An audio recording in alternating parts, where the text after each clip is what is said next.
Ali, welcome or welcome back to my channel. In today's video I will be revisiting an old video that I filmed maybe like 2 years ago, and in that video I basically compared the Alya Skin face mask to the Sand and Sky face mask. If you guys are unfamiliar, these are two Australian pink clay mask brands and they have had some dispute and some clashing in the media in the past, so I thought I'd come back and film an updated video for you guys, because honestly the first one that I filmed was a mess.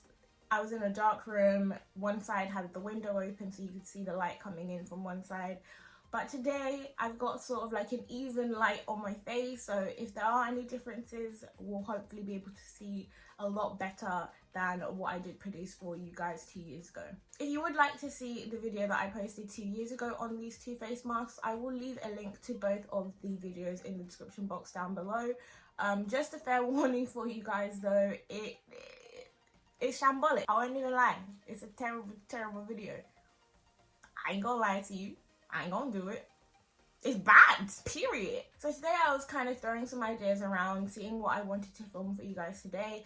I already knew that my Wednesday morning was going to be kind of like a pamper session, so I thought why not include you guys in part of that and make it a video. So that's why I'm doing a review today for both of the masks so you guys can see. Before I go ahead and put these masks on my face and see what we're working with, I will go through sort of like all the details and specs of the masks for you guys, and I will start with Sand and Sky. The first thing that I do want to say about this is I'm not sure if I have an old version of the mask or not, because the one that I had prior to this one was pink, and that one I bought for myself. This one I got from a friend, she recently bought this one for me, but I have no idea if I have an old version of it or not because it's blue. And I remember my very first Sand and Sky mask was blue. So if you guys do know about this packaging situation, then please leave a comment in the comment section down below, because I don't want to be reviewing an old product or an old formula for you guys if it's not what Sand and Sky are putting out on the market today. So the Sand and Sky face mask comes in two different size options. They have a 30-gram one and a 60-gram one. I have the 60-gram one here for you guys today, and this one retails for £41.90, and I actually do think that is quite pricey. It is very pricey for a clay mask. That's just my opinion, and I don't necessarily feel like clay masks are something that your skin needs or anything like that.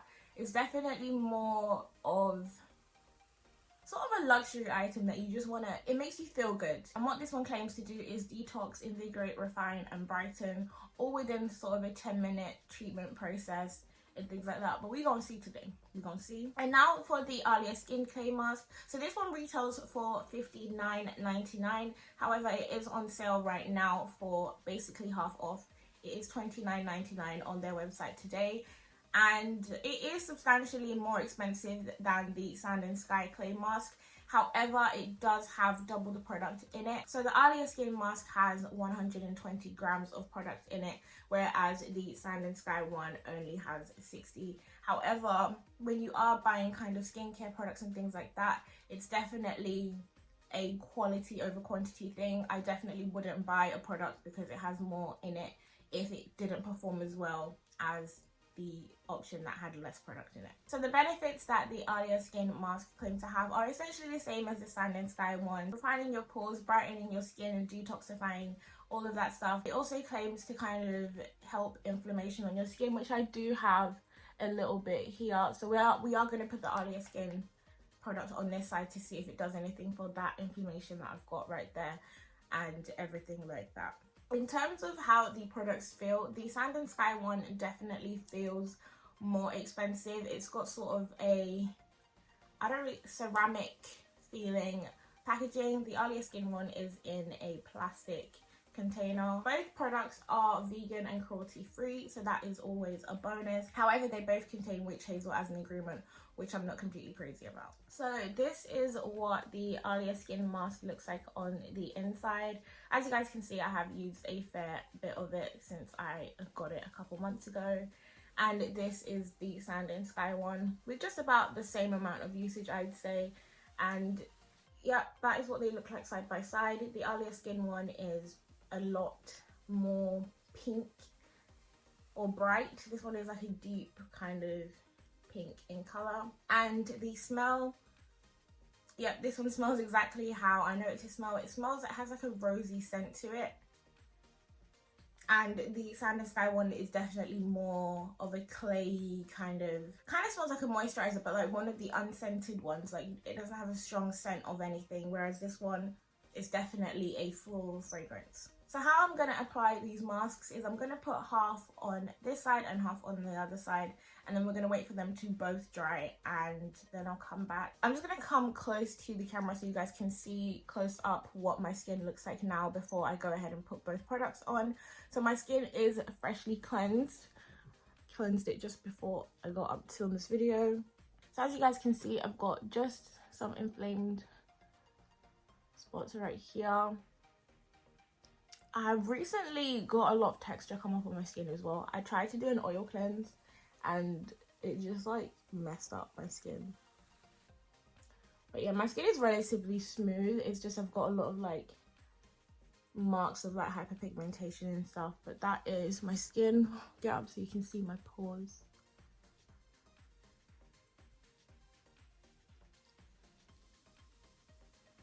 I'm gonna start off by putting the Alya Skin mask on my left. So I'm gonna put it all over my face, excluding my eyes.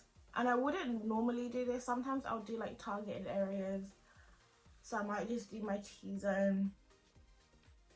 But for the purposes of this video, I'm gonna do everywhere. So that is the Alya Skin mask side done. And I'm gonna go in with the Sand and Sky one now. Can you guys see the color difference? Okay, so almost immediately I'm feeling a little bit of tingling on my nose, and that is something that I've pretty much, I want to say, always experienced with this mask. Just a slight sensation of tingling, but I've never had like a reaction to it like on my skin. I've never seen any breakouts or anything, so I don't think it's doing too much harm. Yeah, I'm definitely getting more of a reaction on this side of my face. I am feeling a lot more tingling around my nose and mouth area.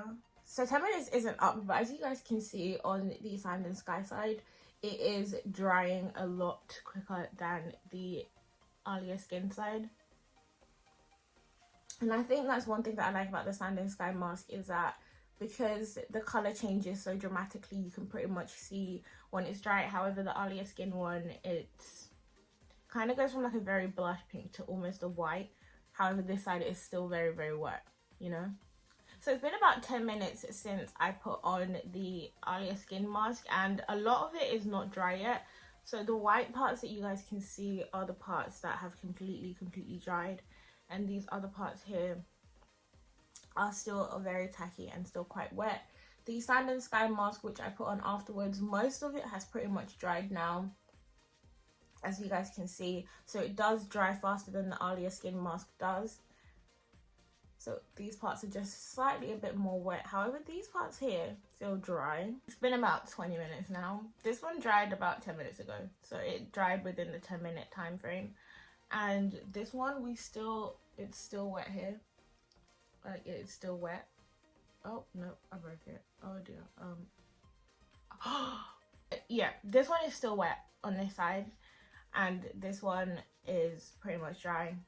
They both say 10 minutes, and this one took about 20. But this is what I observed the first time I used it, and it's been the same way ever since I have used it. I am tired of waiting, so I am gonna just clean the Alya Skin side first, because as far as I know, the product, once it gets wet, it turns back into like a very, very creamy formula, and it's more difficult to remove than this side. So I'm just gonna use a wet cloth. So this is what my face looks like after I've removed the Alya Skin mask. I'm not sure if I see any huge differences. This to me looks slightly less red, but I'll let you guys be the judge of that. So this is what that looks like, and the mask, it took a little bit of time to remove. Now I'm just going to go ahead and remove the Sand and Sky mask, and we'll see how my skin looks after that. So this is what my skin looks like now that I've removed the Sand and Sky mask as well. Honestly, I don't know if I can say that I see that much of a difference as it stands at the moment, because it's just a one-use thing. However, what I can say is that from using both of the products back and forth for the past 2 years, I do prefer the Sand and Sky one.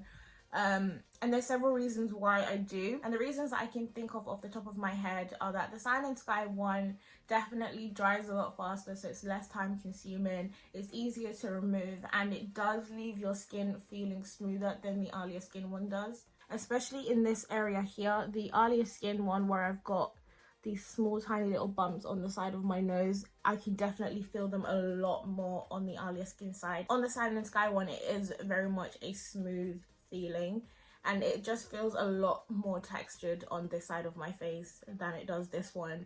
So I don't think my opinion on the masks have changed too much. I still think that the Sand and Sky one is the better product of the two. I'm just feeling around to see if I feel any difference, and yeah, it's definitely a lot smoother on the Sand and Sky side. What I will say as a downside to the Sand and Sky one, I do feel like it irritated my skin ever so slightly, because some blemishes that I had here that weren't protruding as much have now popped out a little bit on my forehead as well, but it's still smoother than this side here.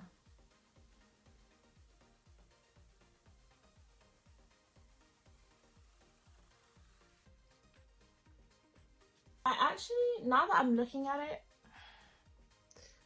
I don't know if it's just that my face was more blemished on the left, but I do prefer how the right side of my face looks. Do let me know in the comment section down below if you guys agree with me, disagree with me, or what experiences you guys have had with these face masks, if you have any experience with them. I hope this video has helped you guys out in kind of seeing how the products apply, remove, and the whole process of using both of the face masks. If you do feel like there is something that I've forgotten to mention in this video, please let me know in the comment section down below, and I will respond to you guys the best way that I know how. If there are other products that you'd like me to try out on my channel, skincare, makeup, anything, then go ahead and let me know in the comment section down below.